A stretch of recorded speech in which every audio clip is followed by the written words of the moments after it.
For me, your me. Louie T, welcome. You are here on Louie T Live, back again. More breaking news. What the hell is going on out there? Specifically, what the hell is going on with the Philadelphia Eagles? You make one brilliant move and then follow it up with a question mark decision? First of all, nothing's set in stone. Nothing's concrete. We don't know if Carson Wentz is going to be healthy enough to start in week one, but where the hell did this come from? Okay, so you make the brilliant move of trading Sam Bradford for a first-round pick and a conditional fourth-round pick. Bravo, goddammit, bravo. But then you turn around and tell me that the young fella Carson Wentz is ready to go, a guy that only played in one preseason game. He's ready to start week one? Are you crazy? What the hell are you doing? No, let me ask you again. What the hell are you doing? Are you serious? Isn't this why you got all those quarterbacks in the first place? So that he wouldn't have to play in week one? So that he wouldn't have to play in his rookie season? Now, nobody believes that he's not going to suit up in his rookie season, okay? No Eagles fan believed that. No fan around the league thought that he wasn't going to play in his rookie season at some point, okay? When you had Sam Bradford, everybody said, oh, Sam's going to get hurt at some point. And then they said, okay, well, if the Eagles are bad and let's say they're, 3-9 through 13 weeks of football, what the hell is stopping you from putting Carson Wentz in at the end of the season to allow him to play some football games? But to start him week one, if he's healthy, if being the biggest two-letter word in the English language behind the word no, if he's healthy. So you're telling me that there's a chance that this guy could be, let's call it 90%. And you'll say, hey, that's healthy enough, and you'll throw him to the Wolves? He got hurt in one game, and you trying to throw him back out there? What's the psychological sense in that? You need to wash your face if you think that's a smart move. You smelling yourself now, Philly. You smelling yourself. Don't ruin this young fella before he even gets a chance. Now, granted, I'm a huge proponent, I'm a huge believer in the fact that, look, you need experience in this league at the quarterback position. There's only so many mental reps you can take. There's only so many times you can learn from a guy by watching and observing. You need to be in there. Live bullets, live action. You need to see it for yourself. I get it. I understand that. But this early in his career, the prevailing thought, maybe I'm not at practice every day, okay? I'm not sitting in the meeting rooms with this kid. I don't know what Carson Wentz is about. Maybe they are blown away by his intellect and how good this guy has progressed since they've gotten their hands on him to the point where they feel comfortable putting him in the game. Again, I don't know all of the particulars, but the assumption was, hey, man, we're going to let this guy sit and learn for a little while, let him adjust to the NFL game, the speed, the nuances, all of the detail-oriented things that go on a daily basis at an NFL facility and into the preparation for a week's game. We're going to let him learn all of these things. And then if you wanted to throw this guy in the midpoint of the season or at the end, fine, knock yourself out. But week one? Week one, really? That's what we're doing? And yeah, against the Browns, maybe you can get away with that. But again, why? Why? If I'm a veteran on that team, I'm like, why? Now, I can look at it from both ways. I can play devil's advocate and say, look, this is a wash of a season. If you believe that, nobody wants to hear that. Nobody wants to believe that. If I'm an Eagles fan, I don't want to hear that. If I'm an Eagles player, I don't believe that. If I'm in the front office, I don't believe that. There's no such thing as a waste of a season, especially before it even gets started. So if I'm a veteran on the team, I don't want to see a rookie in there. I want to see a guy that's going to give me the best chance to win. A rookie generally, and this isn't always the case. Russell Wilson, circa 2012. Robert Griffin III, circa 2012. It's not always the case where a rookie doesn't give you the best shot to win. Andrew Luck, circa 2012. It's not always the case. But those are rare cases, okay? And if you notice, those were all in the same year. It's rare that a rookie comes in and you win enough games to make you eligible for the postseason. It's rare. Doesn't happen very often. So if I'm a veteran on the Eagles football team, I'm looking around like, what the hell are y'all doing? I'm trying to win this year. I don't know about you. I'm trying to win tomorrow. So you putting in the rookie doesn't say to me that you want to win tomorrow. It looks like you're trying to plan for the future. And I'm not down with that. So you can look at it from that way, or you can say, look, if I'm the Eagles, hell, look, man, why not? Why not? What do we got to lose? Let's put him in there. Let's see what he's got. Let's speed this process up. I want this young fella to be ready to go next year. I don't want him to be just getting his feet wet next year. I want him to be ready to rock and roll next year. We trying to fast track this thing. I get it. I understand. But it's no reason to rush this process. We've seen quarterbacks. We've seen it go both ways. And I don't know how Carson Wentz is going to handle all of this. But we've seen it go both ways. We've seen guys sit for a year or sit for the majority of the season and turn out great. A la Carson Palmer. We've seen it work in the total opposite direction. You start a quarterback week 1, and he's never the same because he gets destroyed behind a suspect offensive line. Texans and David Carr. Could be the Eagles. That offensive line, I'm not saying. I'm just saying, we don't know. Don't let the Colts week 3 preseason game fool you. The Colts don't get pressure on anybody. Don't let that game fool you. Okay? Don't get that young man hurt. Don't allow that young man to lose confidence behind a faulty offensive line. You already seen him already break a rib. And that wasn't in the pocket. I get it. 9 times out of 10 when a quarterback gets injured, that's a mobile quarterback is outside the pocket. I understand that. But you can't save him from himself if you put him on the field. You put him on the field, he only knows how to do one thing, and that's make plays. That's what they asked him to do at North Dakota State. That's what he's done throughout his life and his career. That's all he knows how to do. So if you put him in the game, he's going to run around. He's going to be reckless. He's going to do some things. He may get hurt again. Then what are you gaining from this season? Look, Eagles are going to do whatever the hell they want to do. And they hot right now. They smelling themselves. They made the DGB trade. They made they hot right now. They made the Sam Bradford trade. You can't tell the Eagles nothing right now. You can't tell Howie Roseman nothing right now. They hot. They smelling them. They're smelling themselves right now. They think they can do any goddamn thing and get away with it right now. And I don't blame them. But just make sure you're careful with the young fellas, man. Especially at the quarterback position. You got to make sure you do this right. You only get one chance. You F this up. You can be back in the draft looking for another one in about 3-4 years. Don't F this up. Make sure you're doing the right thing here. That's all I'm saying. I'm in love with the Sam Bradford trade. That was enough news coming out of Eagles camp for today. I didn't need you to tell me Carson Wentz is starting week 1. I wasn't ready for that. But I'm not an Eagles fan. So my input, it counts, but it doesn't count. So I'm anxious to see what the Eagles fan base is saying, because they might be like, yeah, put the young fella in there. That's what fans say, especially the irrational ones. They just want to see the young fella go out and make plays. But what if he goes out and gets his ass whooped in year 1 and starts losing confidence? You don't gain confidence by getting your ass whooped. You lose it. Go see Andrew Luck last year. Got his ass whooped. You thought Andrew Luck was playing confident football? You lying to yourself. He was getting his ass whooped and he lost confidence. Go look at RG3. Robert Griffin III. Your mama named you Robert. I'm going to call you Robert. Robert Griffin III. Go look at him. Man was playing confident football in 2012. Got his ass whooped in 2013. Ass whooped in 2014. Shell of himself. Look at him now in Cleveland playing confident football. I'm just saying. I'm not saying. I'm just saying. Don't allow yourself to fall victim and prey to making a bad decision with a rookie quarterback that could impact him moving forward. Make sure this is the right thing to do, man. Don't throw the young fella to the wolves if it's not necessary. You got Chase Daniel right there. You want to start him so bad? Wait a couple weeks, man. That's all I'm saying. You're talking about if he's healthy. We shouldn't even be asking that question when the man's ready to play. Not if he's healthy, when he's healthy. If he's healthy, if. I shouldn't even be asking you how's the rib. You should be, man, that was healed a month ago, man. I'm ready to rock and roll. Not, I don't know, it's about 90-95%. I can give it a go. What are we doing here, folks?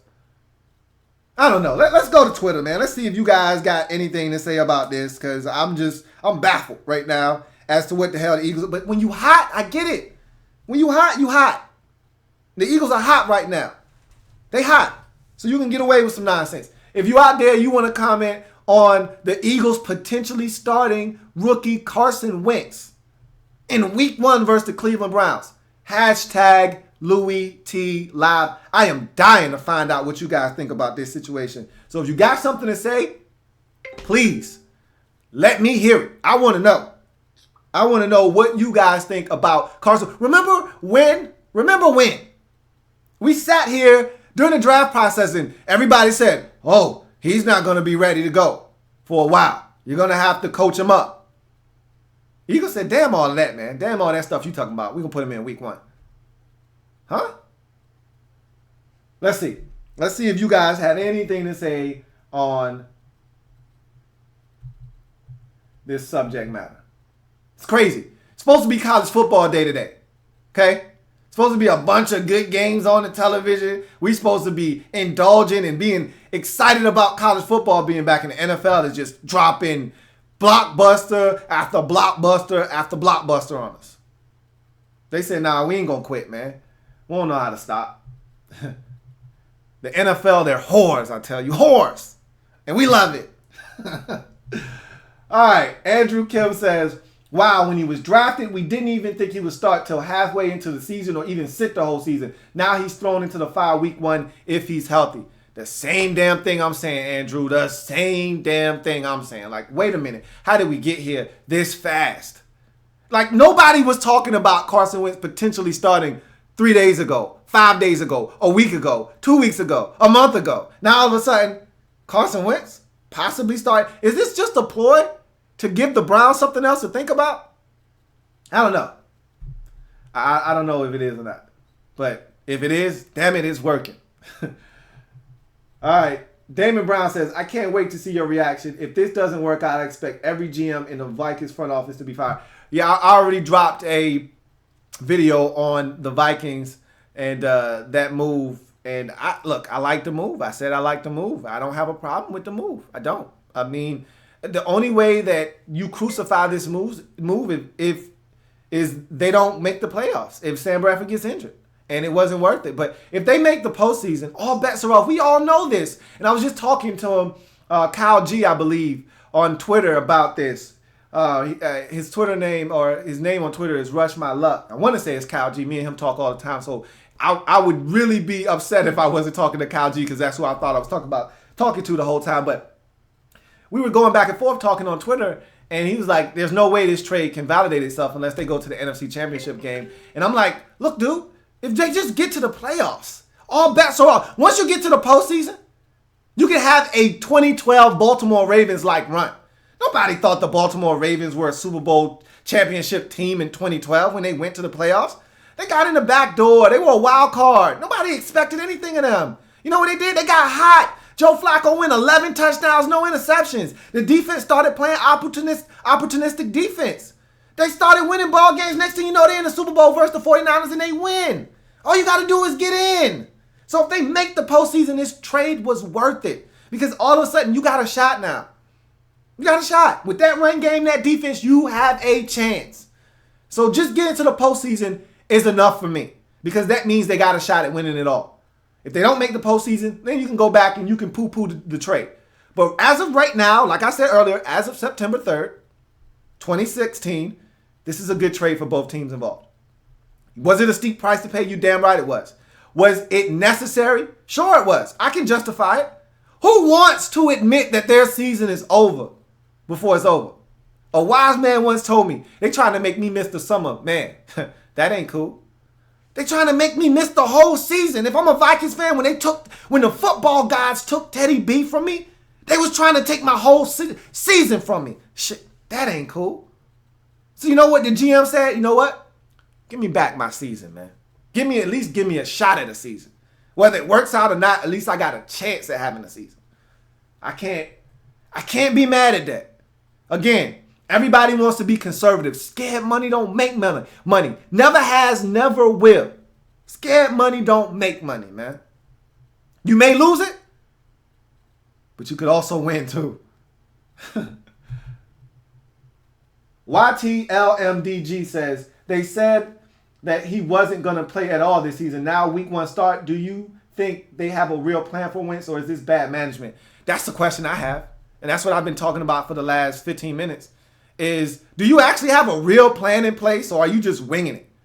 Are you just, you just basically flying by the seat of your damn pants? I don't know. Because you can't go from one extreme to the other. That's essentially what, and that's a great comment by YTLMDG. Because they went from one end of the spectrum all the way to the other end of the spectrum. They went from, hey, we don't want this man to see the field this entire season. He might not even be active on game days. They went from that to, oh, no, he's starting week 1 if he's healthy. Huh? Now, maybe the Sam Bradford trade opened up their eyes to the fact that, let's just put him in there. Let's see what he can do. But why? Why did one trade, when you still got another quarterback that obviously you feel good about, why did that trade change your thought process as to who should play at the quarterback position this year? I'm confused. It's one thing if this season starts to go to hell in a handbasket and you got nothing to lose. Everybody will be on board for Carson Wentz. The Eagles fans will be yelling, Wentz, Wentz, Wentz, put him in, put him. They're going to be yelling something of the sort. But week 1? You going to play that game week 1? I don't understand it. I don't understand it. Poopin' for Noopin says, Ryan Matthews just went up on my fantasy draft chart. LOL. Probably so. If they put Carson Wentz in, you got to think they're going to run the football a lot more. But I expect them to let that young fella cut it loose. Let him run around. Let him throw passes. Again, I'm all about development. And to me, the only way you develop is by playing. But there's a way to go about it, though. You know, you don't want to rush. You can't skip steps. At any point in life, you can't skip steps. The difference between putting Andrew Luck in week 1 or Peyton Manning in week 1 is that they were NFL ready week 1. Is Carson Wentz really NFL ready in week 1? Dak Prescott is only playing because the Cowboys don't have a choice. It's not like they did that on their own volition. Hey, Tony, sit down.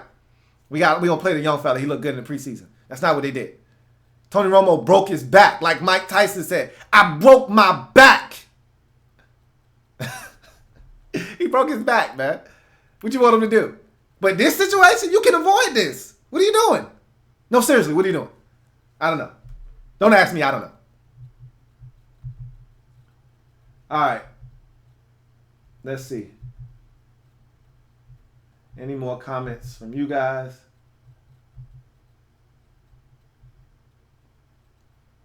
Looks like that's it. Y'all, I like the way y'all multitasking out there. A lot of college football is being watched right now along with my stream. I can appreciate that, man.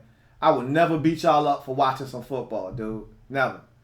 I didn't choose to do this. The Eagles made me do this. Okay? So I'm gonna let y'all, let me see if I got anything up here. If I don't have anything on Twitter, I'm gonna get back to letting y'all. Okay, I got a couple up here. At JTWWE1997 says, dumb. Eagles aren't winning anything this year. Why start Wentz? I don't have a problem with them starting him at some point in this season. And I think a lot of people feel the same way you do. They're not winning this year. Maybe the Eagles feel that way, and that's why they're putting him in. They're like, we're not winning a damn thing anyway. Why not let the young fella play? If I'm a vet, this is the thing. You don't want to alienate and piss off veterans on the football team. No one wants to go into a season knowing that they're going to lose, expecting to lose. This team, they're not defeated yet. They don't think that they're going to be doomed to a 4-12 existence this year. They're not the Browns. They're not one of these teams that they know, look, cards are stacked against us, but we're just going to go out here and play anyway. They feel confident after the preseason they just had. They're confident that they can go out and win. So you trade away their starting quarterback and you tell them that then you're going to start a rookie in his place? That's not the way to go about this. You start Chase Daniel, and if you get off to a good start, you may have yourself a season. But if Chase Daniel struggles, look, quick hook or not, he struggles out of the gate first 3 weeks of the season, you say, all right, get out of there. Put in Carson Wentz. Everybody's on board with that. But to start him week 1 right out the gate, I don't know if I understand that, man. I don't know if I understand that. At JTWWE1997 says, I like the trade for the Vikes. I once again see them as a playoff team, and AP is old. Exactly. AP, you call him old. I still call him one of the best running backs in the league. And yeah, I get what you're saying. You're saying he's getting up there in age. You can't be wasting these years, which is what we've been saying all along. Yeah, I like the Vikings trade too. I know a lot of people out there calling it dumb. Look, I get it. I understand. I can look at it from both sides of the fence. Okay? But you're not going to get me to believe that the Vikings made a mistake here. I'm not. You may, but I'm not. I think they did the right thing. At Square Wheels 23 says, is Teddy that much better than Bradford? Teddy threw 14 touchdowns last year. Look, Teddy is way more mobile, number one. He's more of a unknown commodity in the sense that we think we know who Sam Bradford is. He's going to get hurt. That's the prevailing thought. The minute they made the trade, everybody's like, he's going to get injured. You wasted your draft pick. He's never won anything in this league. At least Teddy Bridgewater's taking his team to an NFC North division crown. Sam Bradford's never done that. He's never won anything in his NFL career. So people see, and Teddy Bridgewater, make no mistake about it, the leader of that Vikings football team. They felt like he could take the next step this year. Yeah, Teddy only threw 14 touchdown passes last year, but guess what? He's a second-year player going into the third year of his career. There was growth that could still be ahead of him. We know who Sam Bradford is. You protect him, you give him time, you give him weapons, he can do some things. But he also, in the same breath, can get hurt on the very next snap. That's Sam Bradford. We know him. Teddy Bridgewater, the book was still not yet to be fully written on Teddy Bridgewater. We think we pretty much know how all the chapters look in the book of Sam Bradford. We think we know. You know, there's some unwritten chapters in there toward the end, and maybe this is a new chapter for him. But we think we know who Sam Bradford is. Teddy Bridgewater has some growing to do, and maybe he was going to do it in 2016. We won't know that now because we never got to see that because he got injured. So I think everyone would agree that Teddy Bridgewater, if you're talking about concrete numbers, no, there's not a big difference. But in terms of him being a general, field general, a young guy with a potential to grow, and then him already being there, this being his team. This was Teddy Bridgewater's team in Minnesota. For him to get injured and the mobility factor. He can run. We saw that in the preseason game before he got injured against San Diego.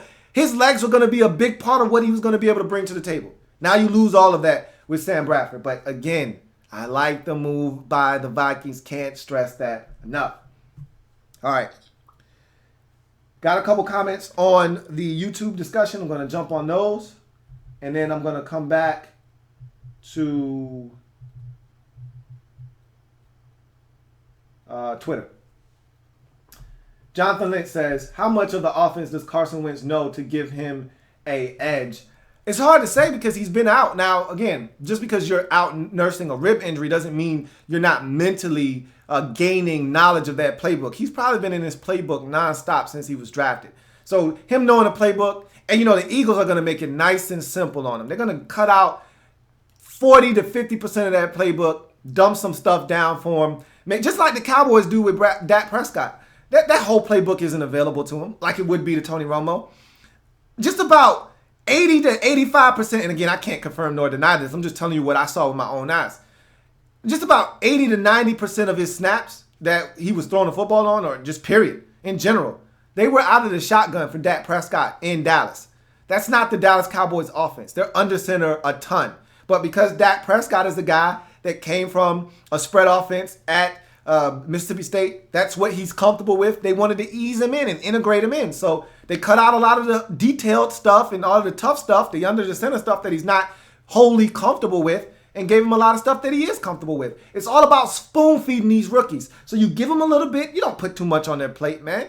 One piece of chicken, all right? A little bit of mashed potatoes and some peas and some corn on the side, man. Not a lot. Don't fill the plate up. He's a young fella. Same thing with Carson Wentz. They're not going to give him the entire playbook. But keep in mind, a lot of what they ran in Kansas City was a lot of this spread type stuff. A lot of Alex Smith in the shotgun, read option. They do that in Kansas City. Not all the time. Alex Smith is under center a ton. Carson Wentz is going to be under the center, and he was at North Dakota State. I don't want you to get it twisted.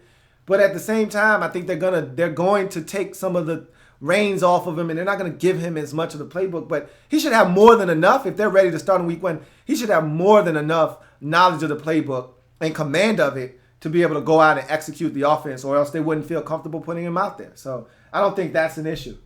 But Chase Daniel, I can assure you of this. Chase Daniel knows 10 times more of this playbook and is 10 times more comfortable than Carson Wentz. Remember, he was in this same Doug Peterson offense in Kansas City for the last, let's call it 3 years. 2 minimum. I think Andy Reid has been in KC for 3 years now. So whatever that time is, that's how long he's been in there learning this offense. So Chase Daniel is way more advanced in this offense and proficient in this offense than Carson Wentz is. Q-Bone Football says, I always thought Wentz was better than Goff. Still shocked they traded Bradford. But when a desperate team offers a pretty good deal, it's difficult to refuse. Good luck, Philly. Hashtag good luck, Philly. I'm not mad at the deal. Like I said, they won with the deal. You know, both teams won, if you want me to be honest. But at the end of the day, just because you trade away Sam Bradford doesn't mean you just automatically start Carson Wentz. It'd be one thing if there was no Chase Daniel there and say the next option was a stinking quarterback like the quarterback Ryan Nassib that's the backup in New York. Yeah, if that's your next option, get the hell out of the way, Ryan Nassib. Hit the bench. Wentz, you're in. Yeah, I get that. But you got a capable and competent backup right now in Chase Daniel that can step in and give you some quality snaps. I don't understand why you would not want to do that. I just don't. Pooping for Noopin says, I just wanted to hear you say my screen name. You stupid. Damon Brown says, why not Chase Daniel? I don't know why. I'm asking the same question. I don't know why. That's the question I'm asking. What are you doing? Seriously, what are you doing here? I don't understand. Panther fan 25 says, if the Vikings go deep in the playoffs with Sam, do they stay with Sam or go back to Teddy? I think they go back to Teddy. I mean, it just all depends on how well. There may be an open competition. Who knows? The NFL is all about competition. You never want to see a guy lose his position and injury, especially when you're talking about the quarterback of this football team. I would assume no matter how well Sam Bradford does, unless he wins the Super Bowl, I don't think they would be too hard-pressed to go back to Teddy. I don't understand how Teddy would lose his job over this. This wasn't their hope. They didn't want this. They weren't looking for this. And so it's a results league, though, and we know that. And if Sam Bradford goes out there and leads this Vikings team to some big things in 2016, he may get a shot to do it again in 2017. Who's to say? We'll see. We'll see. But Teddy Bridgewater, he's a young, up-and-coming quarterback. They like him. I don't see them, deviating from their course right now. I just don't see that happening. Captain Spartan 04 says, my Steelers about to shut down all the receivers in the future. Where did that come from? I don't know. Maybe I missed something there. All right. Panther fan 25 says, do they keep Sam if they go deep in the playoffs or go back to Teddy next season? We just talked about that. My guess is if they get to the NFC Championship game, there's a discussion to be had. Anything past the divisional round, there's a discussion to be had next year. If they go to the wild card weekend like they did this year and they lose, it's Teddy's job again if he's healthy. If is the big word there, key word there, because we don't know when Teddy Bridgewater will be back. The timetable is undetermined right now. Okay, he's out indefinitely. We don't know when he'll be back. So that's an interesting question though.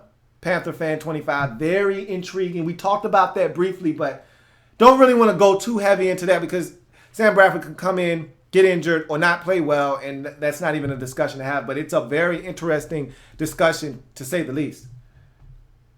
Damon Brown says, do you think the Bears would have Jay Cutler for that price? He's better than Sam Bradford. No. Nobody wants Jay Cutler. Again, he's a turnover machine. He's not a guy that you feel comfortable with leading you anywhere. I think you feel better about Sam Bradford because I don't think there's a book out there on Sam Bradford being a turnover machine where there is on Jay Cutler. You put a little pressure on Jay Cutler, heat him up a little bit, and Jay starts doing dumb stuff.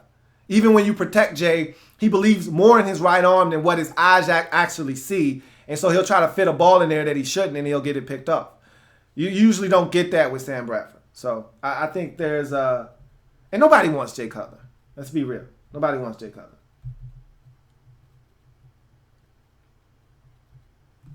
All right, let's go back to Twitter. We'll come back to YouTube. I see more comments there. At @hit_man1995. I think they're throwing Carson Wentz into the fire too early. It's not looking good for the Eagles. Yeah, I wouldn't have. Look, it's not done yet. If he's not healthy, he won't play. But the fact that this even came out, and this was from multiple sources. This isn't just somebody throwing something out there that they're guessing or speculating. This is coming from multiple sources that the Eagles are planning on starting him week 1 if he's healthy. I just don't like the sound of that. I just don't. Damon Brown says, maybe the Vikings could have even went after Matt Ryan. It's possible. But this is a two-way street, okay? This isn't just, trades aren't done by one team. It takes two to tango. You're assuming the Falcons would have even entertained. What do the Falcons have behind Matt Ryan? Matt Schaub? What are you talking about? Like, you only trade away your starter if you have another starter. Like, you can't just trade away a starter and say, we'll get another one next year. That's not how it works. So, no, the Falcons don't want to trade Matt Ryan. No. I don't think Matt Ryan is getting any better. I think he's actually getting worse. But he's still a starting quarterback in this league, and he's still comfortable in Atlanta, and he's still their franchise QB. You can't just trade away starting quarterbacks. I said this on the Eagles video. How many teams are actually willing to trade away their starting quarterback? Not many. The Eagles might have been one of maybe 3. And how many of those teams would have actually fetched the first-round pick for their starter that were actually willing to trade their starting quarterback? The Eagles might have been one of 1, okay, that was willing, okay? Now, again, if everybody was willing, then you're talking about a totally different thing, but most teams aren't willing to trade away their starting quarterback. Maybe the Patriots would have been willing to trade Jimmy Garoppolo. They might have been, they're cocky enough to do something like that, but there's no film on Jimmy Garoppolo. There's no actual proof that he can win in this league. So you don't trade a first-round pick. We've seen Sam Bradford win some games in this league before. We've also seen him be surrounded by bad supporting cast, like last year. Guys dropping the football all over the place. An offensive line that's in tatters and in shambles. A front office that has gotten rid of all of the talent surrounding you. We've seen that. But we know this guy can play the position. Mr. TNA 2005 says, I had the Eagles finish 5-11. He said, now I'm going 6-10 with a bright future. Carson Wentz will start just like Jameis Winston, but after 2-3 matches, he will get better and give Eagles hope. And that's fine.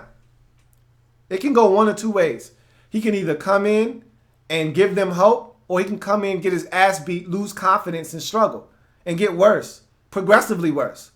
You're hoping it's the former, not the latter, but that's the risk you run when you put a guy in too early, especially if he's not. And the reason I don't like making comparisons to Andrew Luck and Jameis Winston and even Marcus Mariota, and Marcus Mariota got his ass whooped last year, is that those guys were perceived to be ready. They were ready. And there weren't other options. Maybe in Tampa with Mike Glennon, but Jameis Winston was one of the most NFL-ready quarterbacks we've seen since Andrew Luck. So why wouldn't you put him in week 1? He's the future. Put him in. Let him learn. That's not the case for Carson Wentz. He didn't even play against major college football talent at North Dakota State. And I don't want to hold that against him, but fact of the matter is that's true. All right. Mr. TNA 2005 says, Lou, Vikings lost with that deal. Sam Bradford is not playing more than 7 to 8 games with that O-line. Eagles won. No. Eagles do not have a good backup in Daniels. Daniel, that hasn't been proven. That hasn't been proven. He hasn't had an opportunity to start in this league. He's only been a backup. And when he's played well. So I can't side with you on that one. I don't think the Vikings lost that trade. I don't agree with you. I could be proven wrong. I mean, I will be the first to admit it. But you can't go into the season expecting to lose. And if you would have went into the season with Sean Hill as your quarterback, or you would have went out here and got one of these other bums, like a Dirty Chaz or one of these other guys, you were expecting to lose this year.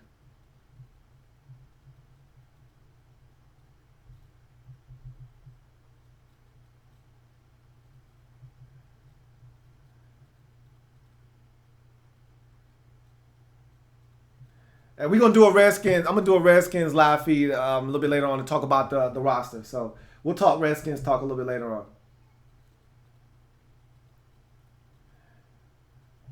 And Panther fan 25 asks, who gets Leonard Fournette next season? Browns, Dolphins, Eagles. Too early to talk about who's getting who. We don't even know how the season turns out. Too early to talk about college football players and who's coming out, who's going to get who, because we just don't know yet. We don't know. Fournette could have a terrible season, break his leg, and all of a sudden he's not it's too early. You don't know what's going to happen. Todd Gurley, a couple years back, looked like a surefire top 5 pick. He tears his ACL, and all of a sudden he's a top 10 pick instead of a top 5 pick, instead of the first pick in the draft. Too many variables right now. There too many unknowns to even make those kind of assertions right now. Same with Christian McCaffrey. I mean, we got plenty of time to talk college football players, and I've already talked about the running back position in one of my videos, the running back video that I did for college football. You want to talk about that? Go watch that video, and you leave a comment there. I'd love to chop it up with you there about that. At Square Wheels 23, I feel like the Vikes gave up a lot, but they needed this trade. AP only has 2 good seasons left. They are in win now state. I wholeheartedly agree with you, Mr. X Factor 23. No, Marcus Mariota didn't have a good O-line last year. And that's what I said. And that's why he got his ass whooped. I just said that. He got his ass whooped. He didn't finish the season. That's what happens when you don't have an offensive line that is competent. So they didn't protect Marcus Mariota last year. And maybe the Eagles are in the same boat. And that's what I'm saying. Why put him out there right now when you don't know what you have? I'm just saying. I'm not saying. I'm just saying. But in any event, that's going to do it for me. No more comments on the live feed. No more comments on Twitter. Eagles making a bold statement potentially. Okay, again, nothing's etched in stone. They haven't announced him as a starter yet because they don't know if he's healthy. But if he is in fact healthy, Carson Wentz may be your week 1 starter for the Philadelphia Eagles. Don't know if I'm comfortable with that. Don't know if I'm comfortable with that at all. But we shall see. If it happens in the National Football League, whether big or small, we cover it all here in the lab room. Come back and join me as I continue to break down anything and everything in the National Football League. Remember, we're changing the game one live feed at a time. I will see you next time. If they keep dropping big bombshells, you'll see me again much sooner rather than later. Enjoy the college football, man.